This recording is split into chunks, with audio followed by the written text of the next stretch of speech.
What did you think when you saw Zuckerberg's post? Do you take it at face value? Two major concerns that I have with Mark Zuckerberg's Facebook, the post and the op-ed. One is the government regulating free speech and content. The government should not be doing that.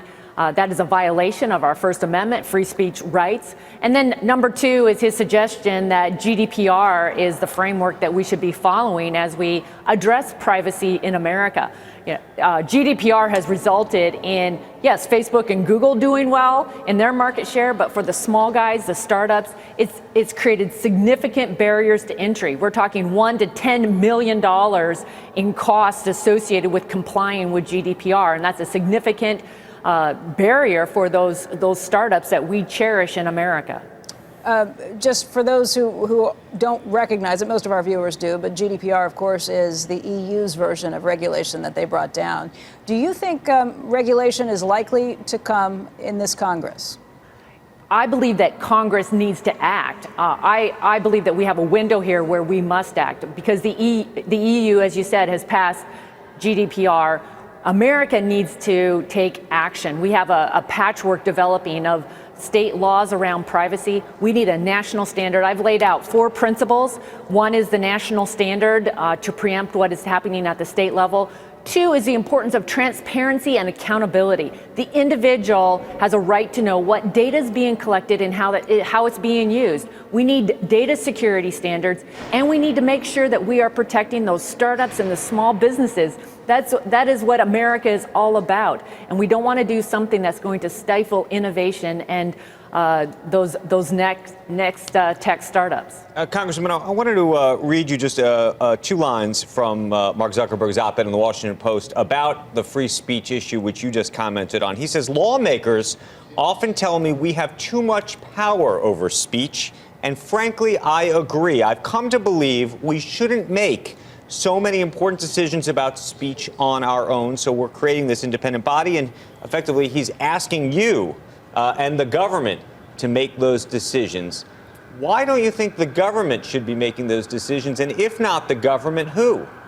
Well, Facebook and companies like that have a responsibility. They need to be taking ownership and setting standards and requirements for engaging in the free flow of ideas and speech on their platforms. Their platforms are in, that's the public square now today. Your version of hate speech may be different than somebody else's, and this is where we've come into the debate about what speech should be protected and what speech shouldn't be, both under the law and under the social norms of what's taking place right now. Right. We need the free and fair discourse in the public square, and internet platforms, these social media platforms have a responsibility to ensure that we have a free and fair debate within the public square.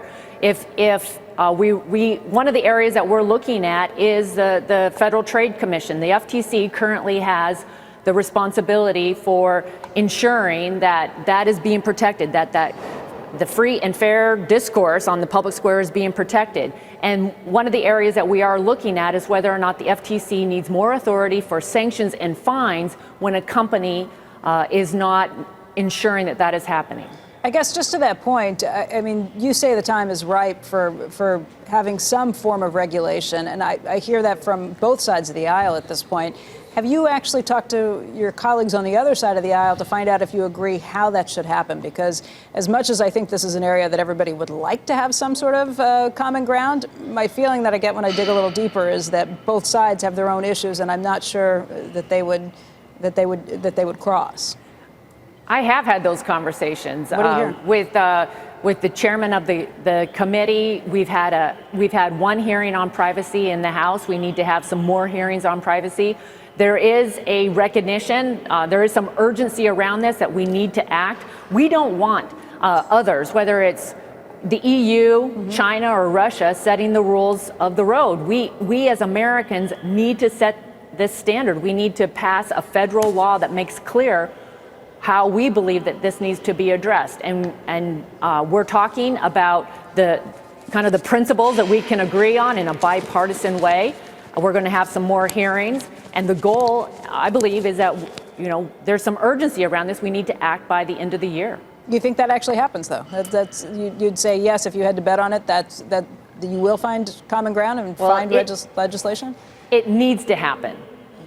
What are your odds when you actually look at it actually happening? Because we talk about things even like infrastructure that you think would be a no-brainer, and that has trouble. There is a growing drumbeat in America around privacy, around data security, and America needs to act or others are going to be setting the rules of the road. Are the technology CEOs going to play a role in this? Are they going to be helpful, or do you think it's going to be an adversarial relationship?